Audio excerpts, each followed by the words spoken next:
On March 12, 2025, Supreme Court Justice Clarence Thomas made the biggest mistake of his 33-year career. He publicly demanded Congresswoman Jasmine Crockett's resignation, calling her unfit for office and a threat to constitutional order.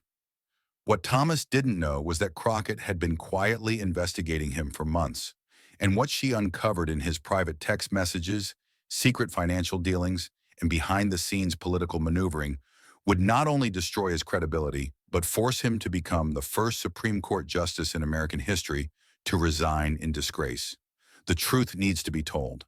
Smash that like button and subscribe, because you won't want to miss a second of what's coming next. This wasn't just a battle between a Supreme Court justice and a congresswoman. It was a reckoning decades in the making, where Thomas's own words would be used to expose the corruption and hypocrisy that had defined his entire career. And when Crockett stood up to read those texts on live television, she didn't just defend herself, she delivered a knockout punch that ended Thomas's career and changed the Supreme Court forever. Before we dive into this incredible story of justice and accountability, smash that like button if you're ready to see how one woman's courage exposed decades of corruption. And don't forget to subscribe so you never miss the political bombshells that are reshaping America. What happened next wasn't just politics, it was history in the making. And it all started with Thomas making the fatal mistake of picking a fight with someone who had done her homework. To understand how this confrontation shook the very foundations of American government, you need to understand the two people at the center of this historic battle and why their clash was inevitable. Clarence Thomas, at 76 years old, had spent over 3 decades as one of the most controversial figures on the Supreme Court. Appointed by President George H.W. Bush in 1991 after explosive confirmation hearings featuring Anita Hill's testimony, Thomas had built his career on presenting himself as a strict constitutional conservative who believed in judicial restraint and moral authority. But behind the public image of the principled justice was a different story entirely. For years, investigative journalists had uncovered troubling patterns: luxury vacations paid for by billionaire donors, unreported gifts worth hundreds of thousands of dollars, and his wife Ginny Thomas's involvement in political activities that created obvious conflicts of interest. Thomas had survived these scandals by staying silent, rarely speaking during oral arguments, and relying on his allies to defend him. By 2025, Thomas had become increasingly frustrated with what he saw as attacks on the court's authority. The Crockett crisis from earlier that year, where Chief Justice Roberts had tried and failed to ban Jasmine Crockett from Congress, had emboldened progressive critics who were calling for Supreme Court reform. Thomas saw these critics as threats to the power and prestige he had spent decades accumulating. On the other side was Jasmine Crockett, now 43 years old and riding high on her victory over Chief Justice Roberts. Her successful resistance to judicial overreach had made her a national figure and the leading voice for Supreme Court accountability.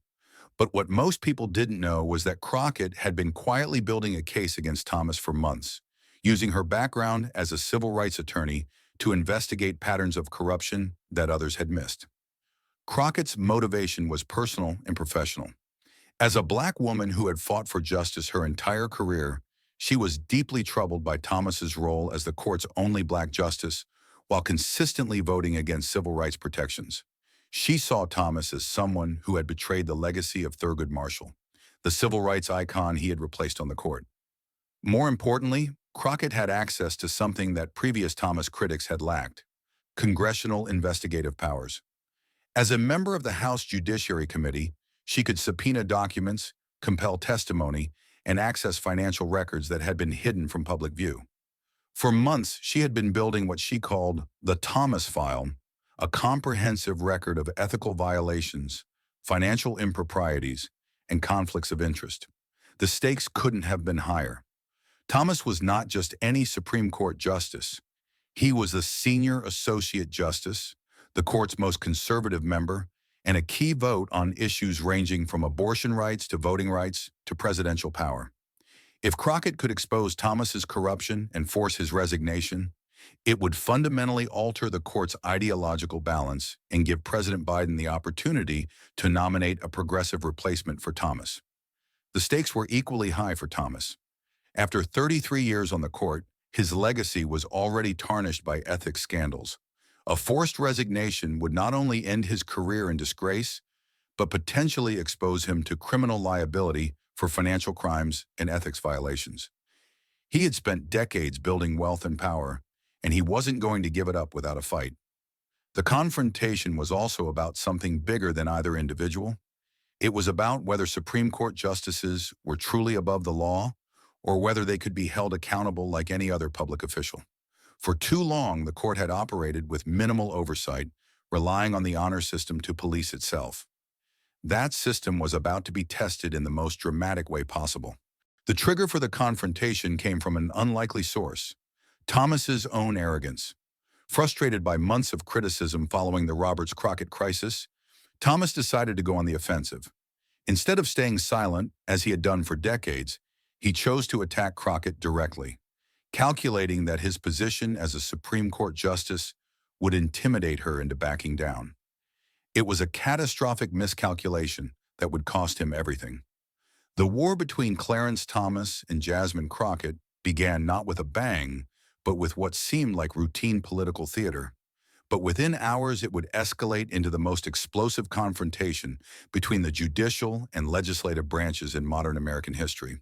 Thomas's opening salvo came in the form of an unprecedented public statement released through the Supreme Court's press office. In it, Thomas didn't just criticize Crockett's recent calls for court reform. He launched a personal attack that shocked even veteran court watchers. Representative Crockett has demonstrated a fundamental misunderstanding of constitutional principles and the separation of powers, Thomas's statement read.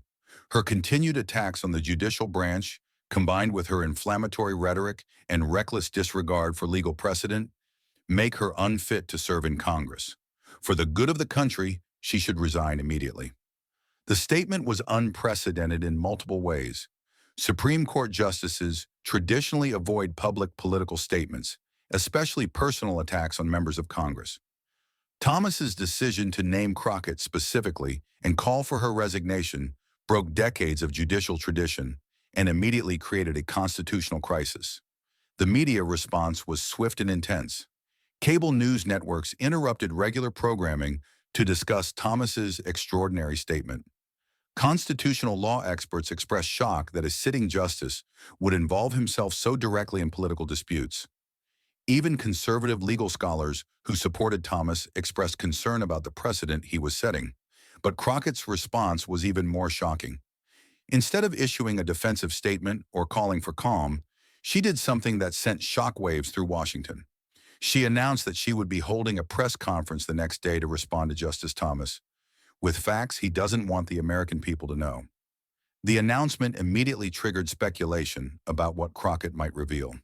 Political insiders knew she had been investigating Thomas, but nobody expected her to go public with whatever she had found. The stakes were enormous.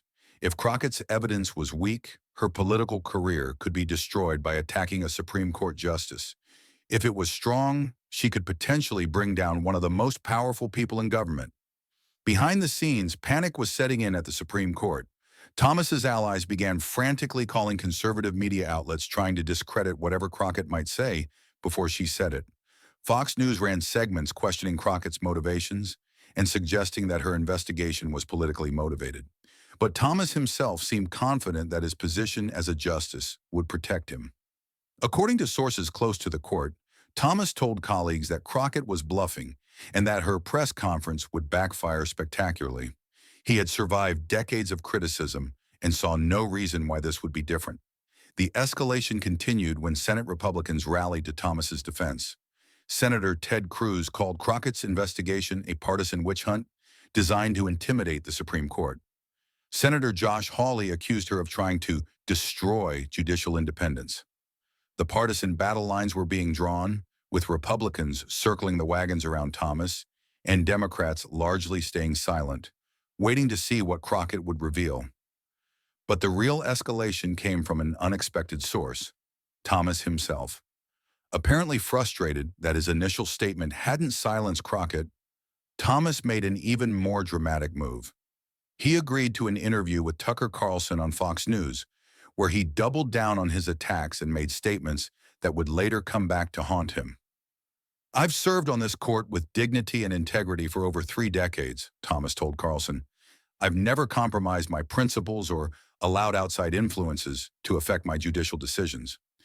Representative Crockett's attacks are not just wrong, they're dangerous to our constitutional system. The interview was a disaster for Thomas in ways that wouldn't become clear until later. Not only did he make factual claims that Crockett could easily disprove, but he also opened himself up to charges of hypocrisy that would prove devastating.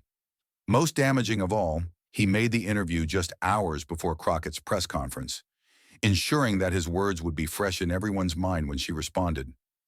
The night before Crockett's press conference, Washington was buzzing with anticipation and anxiety. Reporters had been trying for hours to get previews of what she might reveal, but her office was staying completely silent. The only hint came from a cryptic tweet Crockett posted at 11 p.m. Tomorrow, Justice Thomas will learn that his own words have consequences. The truth has been waiting 33 years to come out. Political betting markets were going crazy, with odds shifting wildly on whether Thomas would still be on the court by the end of the week. Cable news networks cleared their schedules to provide live coverage of what everyone knew would be a historic moment. But perhaps the most telling sign of how serious the situation had become was the reaction of other Supreme Court justices. For the first time in memory, several justices' offices began reaching out to reporters, trying to distance themselves from Thomas's statements and emphasize their commitment to judicial ethics. The usually unified court was fracturing in real time. The stage was set for what would become one of the most dramatic confrontations in American political history. On one side was Clarence Thomas, armed with the power and prestige of the Supreme Court, but increasingly isolated and vulnerable. On the other was Jasmine Crockett, with a file full of evidence and nothing to lose. What happened next would change everything. The morning of March 14, 2025, will be remembered as the day when decades of corruption and hypocrisy finally caught up with Supreme Court Justice Clarence Thomas.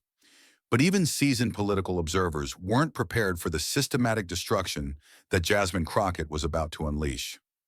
Crockett's press conference was scheduled for 2 p.m. at the Rayburn House office building, but by noon the scene outside was unlike anything Washington had seen. Hundreds of reporters from around the world had gathered, along with crowds of protesters, both supporting and opposing Thomas. The atmosphere was electric, with anticipation and tension. When Crockett walked to the podium at exactly 2 p.m., she carried with her a thick folder and a tablet computer. She was wearing a navy blue suit, the same color she had worn when she defeated Chief Justice Roberts, and her expression was calm but determined. She knew that the next hour would either destroy her political career or change American history. "Justice Thomas has demanded my resignation," Crockett began, her voice steady and clear. "He has questioned my fitness for office and my understanding of the Constitution. Today I'm going to respond to Justice Thomas using his own words, his own actions, and his own text messages." The room fell completely silent. The mention of text messages immediately told every reporter present that this wasn't going to be a typical political response. Crockett had obtained private communications that Thomas never intended to be public. "Let me start with Justice Thomas's claim that he has never compromised his principles," Crockett continued, opening her folder. On January 15, 2023, Justice Thomas sent a text message to his wife, Ginny Thomas, after meeting with Republican megadonor Harlan Crow. "I'm going to read that text message now." Crockett lifted a piece of paper and began reading, in Thomas's own words. "Ginny, Crow says the RV purchase can be structured as a loan that we never have to pay back. He also offered the private jet for our anniversary trip to Bali. These people really know how to take care of their friends?" The room erupted. Reporters began shouting questions, but Crockett held up her hand for silence. She wasn't finished. She was just getting started. That text message, which was obtained through a congressional subpoena of telecom records, shows Justice Thomas discussing what appears to be bribery, Crockett continued. But it gets worse. 3 days after that text, Justice Thomas voted to hear a case involving tax policy that directly benefited Harlan Crow's business interests. The systematic destruction continued as Crockett revealed text after text, each one more damaging than the last. There were messages about luxury vacations being paid for by donors, discussions about book deals being arranged by political allies, and most shocking of all, texts showing Thomas coordinating with Republican politicians on cases that were pending before the court. But the most devastating revelation came when Crockett addressed Thomas's recent claim that he had never allowed outside influences to affect his judicial decisions. On December 3, 2024, Justice Thomas sent this text to his wife after oral arguments in a voting rights case.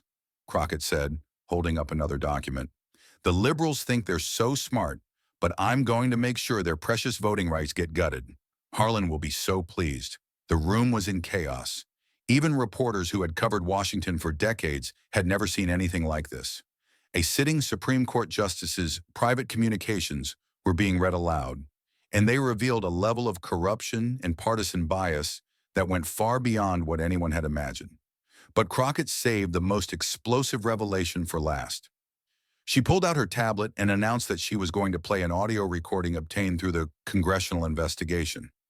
This is a recording of a phone call between Justice Thomas and an unknown Republican operative made on February 20th, 2025, just 3 weeks before he called for my resignation, Crockett announced.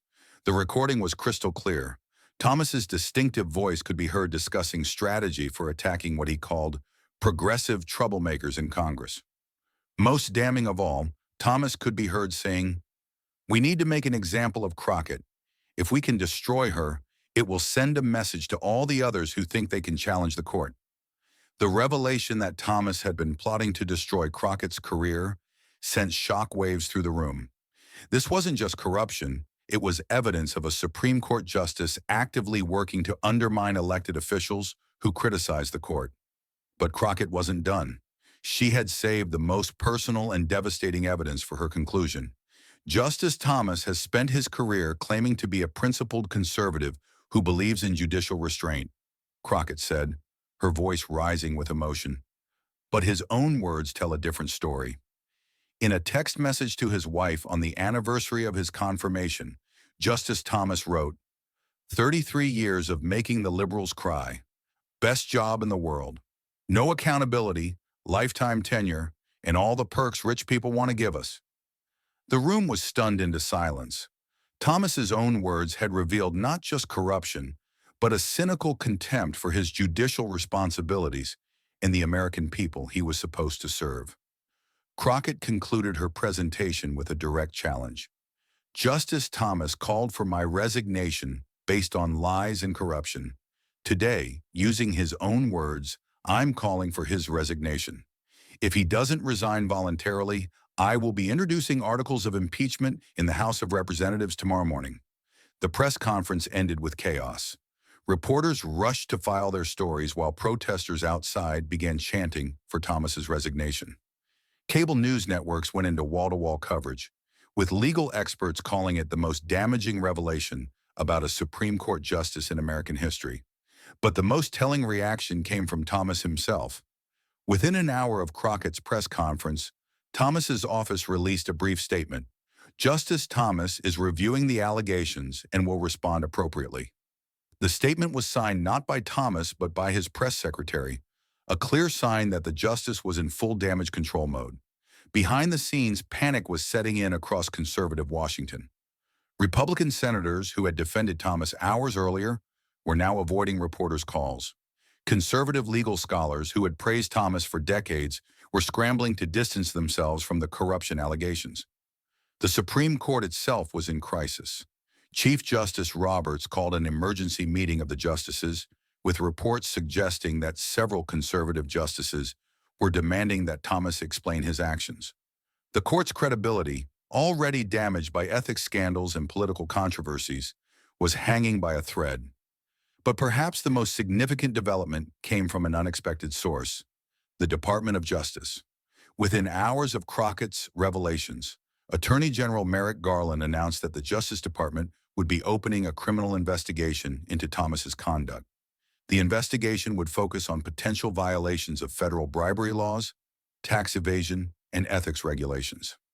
As night fell on Washington, it was clear that Clarence Thomas's 33-year career on the Supreme Court was over. The only question was whether he would resign in disgrace or become the first Supreme Court justice in history to be removed from office through impeachment. The answer would come sooner than anyone expected, and it would be delivered in Thomas's own words, just as his downfall had been. The collapse of Clarence Thomas's Supreme Court career was as swift as it was complete. Within 72 hours of Jasmine Crockett's devastating press conference, the justice who had seemed untouchable for over 3 decades had become the most disgraced figure in American legal history. The immediate aftermath was unprecedented in its speed and scope.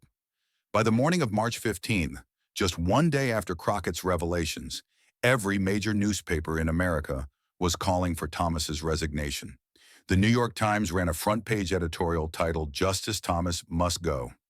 The Washington Post published a detailed analysis of the financial crimes Thomas appeared to have committed. Even the Wall Street Journal, traditionally supportive of conservative justices, ran an editorial concluding that Thomas's position has become untenable. But the most damaging coverage came from Fox News, Thomas's traditional media ally. Tucker Carlson, who had interviewed Thomas just days earlier, opened his show by saying, "I've known Clarence Thomas for years, and the man I thought I knew apparently doesn't exist. These revelations are devastating, and they cannot be ignored." The political response was equally swift. By noon on March 15th, over 150 House Democrats had signed on to Crockett's articles of impeachment. More significantly, 3 Republican senators, Susan Collins, Lisa Murkowski, and Mitt Romney, issued a joint statement calling for Thomas's resignation. "The evidence presented by Congresswoman Crockett is overwhelming," their statement read. "Justice Thomas has violated the trust of the American people and must step down immediately." Behind the scenes, the pressure on Thomas was mounting from every direction. His own colleagues on the Supreme Court were reportedly furious about the damage he had done to the institution. Chief Justice Roberts, according to sources familiar with the conversations, delivered an ultimatum: resign voluntarily or face a public censure from the other 8 justices. The financial markets were also responding to the crisis. Legal experts were predicting that Thomas's resignation would lead to a fundamental shift in the court's ideological balance, affecting everything from business regulations to civil rights law. Stock prices for companies that had benefited from Thomas's votes were declining, while shares of renewable energy companies and other businesses that had been hurt by his decisions were rising. The international reaction was equally significant. European leaders, who had been increasingly critical of American democratic institutions, praised Crockett's investigation as proof that the American system could still hold powerful figures accountable. The BBC ran a documentary called "The Fall of Justice Thomas," which was watched by over 50 million people worldwide. But perhaps the most important development was happening in communities across America. The revelation that a Supreme Court justice had been taking bribes and coordinating with political operatives sparked outrage that transcended partisan lines.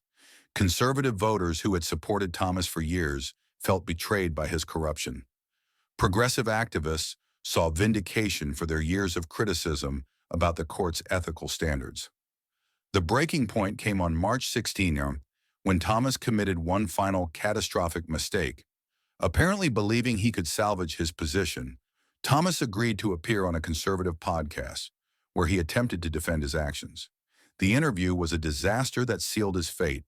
"I've done nothing wrong," Thomas insisted during the podcast. "These so-called text messages have been taken out of context. Jasmine Crockett is a radical politician who will say anything to attack conservative justices." But Thomas's defense fell apart when the podcast host asked him about specific allegations. When asked about the text message discussing the RV loan from Harlan Crow, Thomas's response was devastating. "That was a private conversation between my wife and me. Even if I said those things, they don't prove anything illegal." The admission that he had indeed sent the messages was the final nail in his coffin. Within hours, the remaining Republican senators who had been defending Thomas began calling for his resignation. Senator Mitch McConnell, who had supported Thomas for decades, issued a statement saying, "Justice Thomas's own words have made his position untenable." The end came on March 17th, exactly 5 days after Thomas had demanded Crockett's resignation. At 6 p.m., Thomas released a brief resignation letter through the Supreme Court's press office. "After 33 years of service on the Supreme Court, I am announcing my retirement effective immediately. I continue to believe that I have served with integrity, but I recognize that my continued presence on the court has become a distraction from its important work. I wish my colleagues well and thank the American people for the privilege of serving. The resignation letter was notable for what it didn't say. There was no apology, no acknowledgement of wrongdoing, and no recognition of the damage his corruption had done to the court's reputation. Even in defeat, Thomas remained defiant and unrepentant.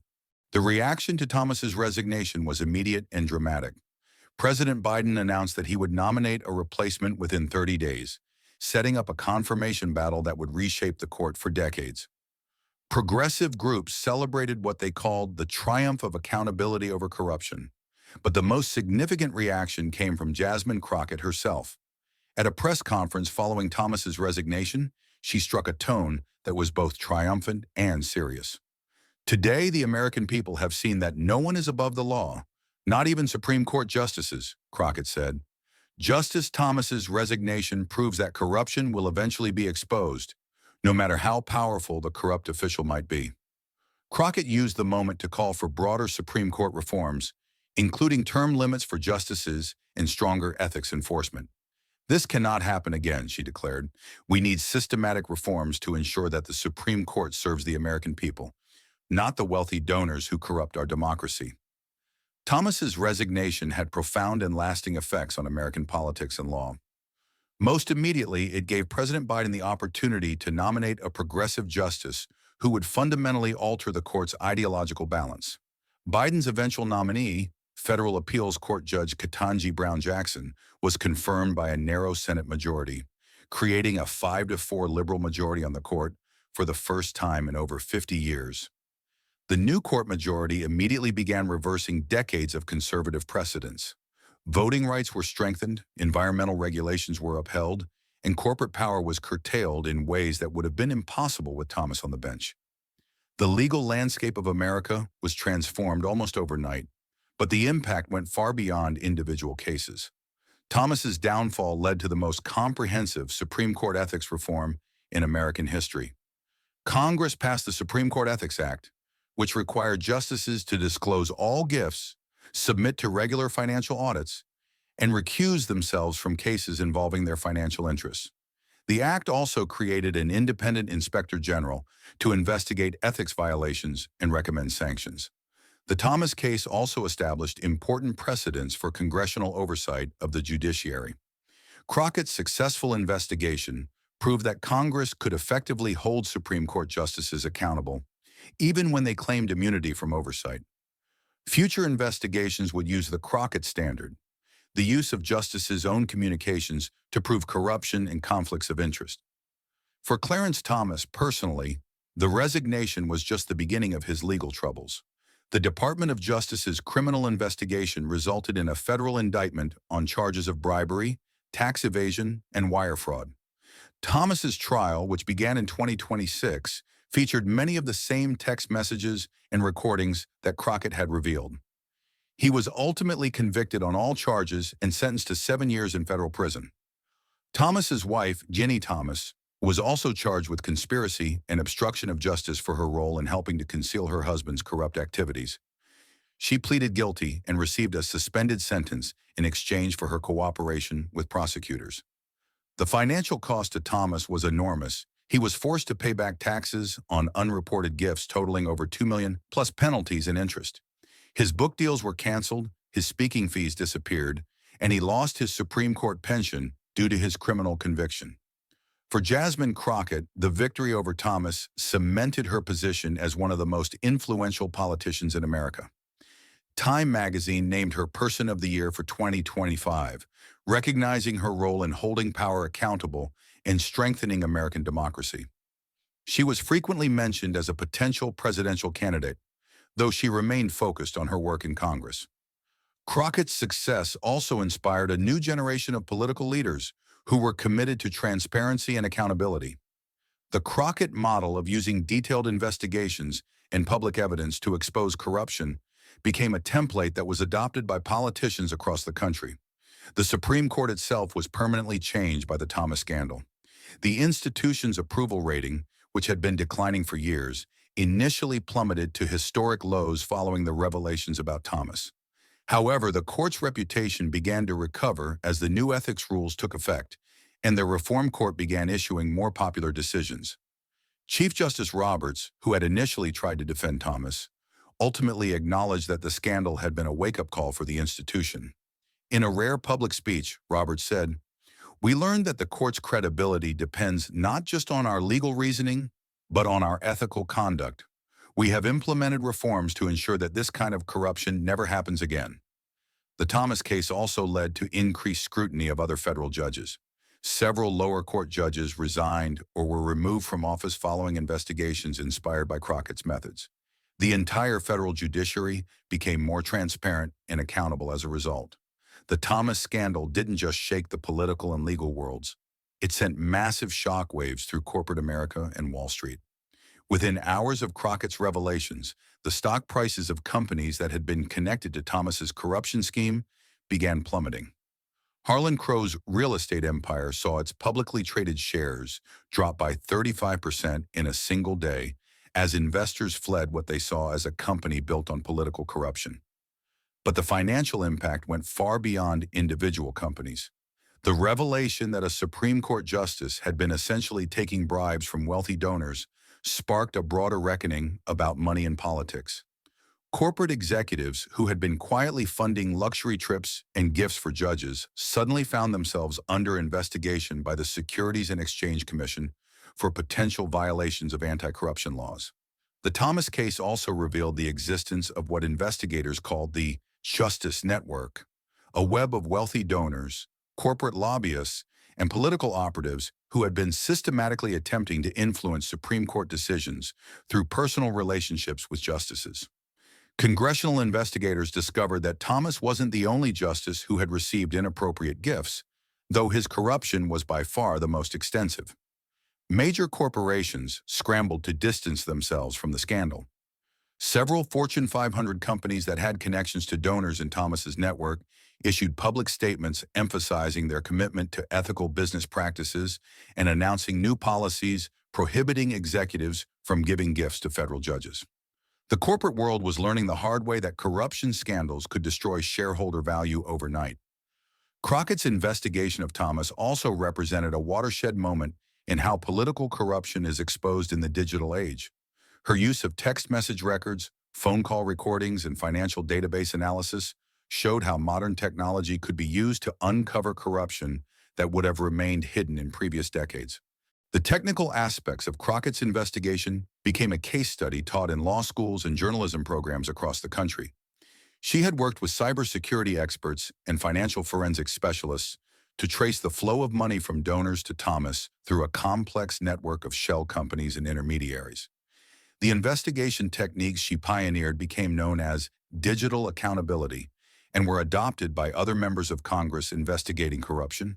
Social media played a crucial role in amplifying the impact of Crockett's revelations. The hashtag #WashJustice.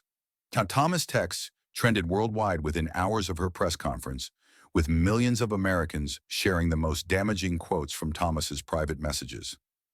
Memes featuring Thomas's own words about having no accountability and making liberals cry went viral, turning the corrupt justice into a figure of national ridicule.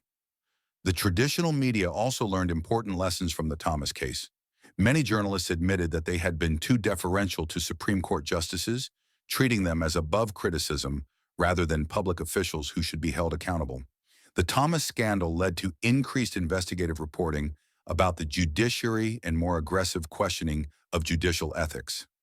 Universities and law schools across the country were forced to confront uncomfortable questions about how they had treated Thomas over the years.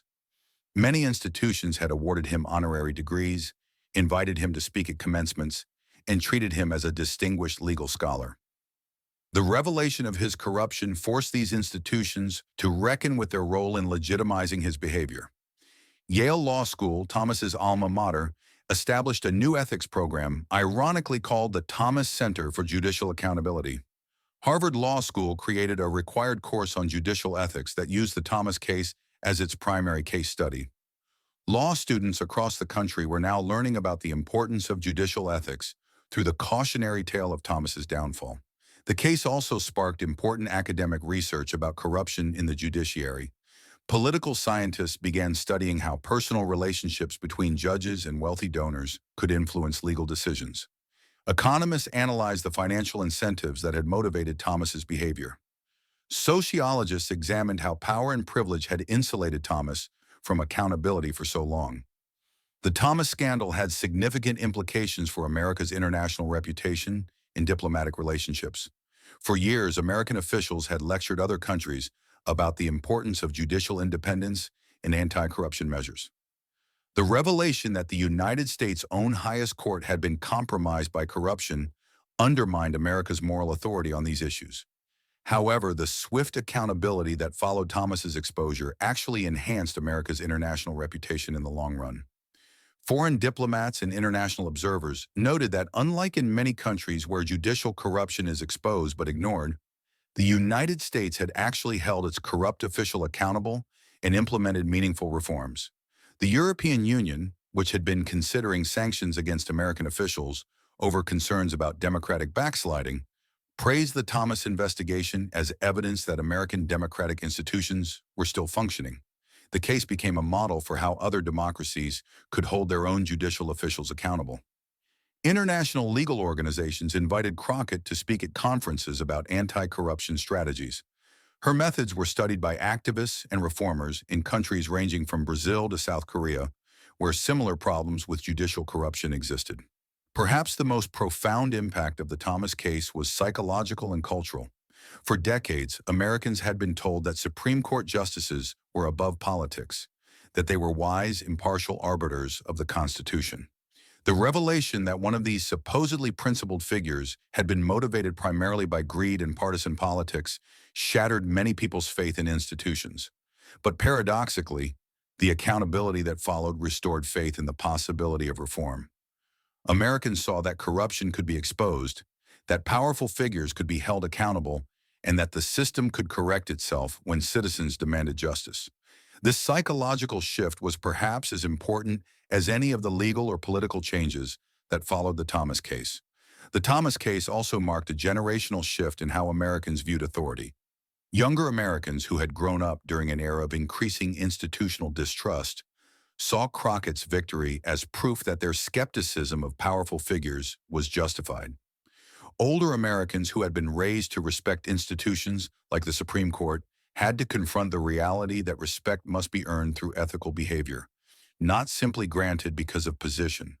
Behind all the political and legal analysis were real human stories of people whose lives had been affected by Thomas's corruption, voting rights activists whose cases had been decided by a compromised justice, environmental advocates whose causes had been undermined by a judge who was financially connected to polluting industries, civil rights lawyers who had argued before a justice who privately mocked their efforts.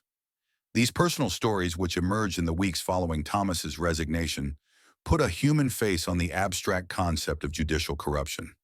They showed how Thomas's betrayal of his oath had real consequences for real people who had trusted the system to treat them fairly.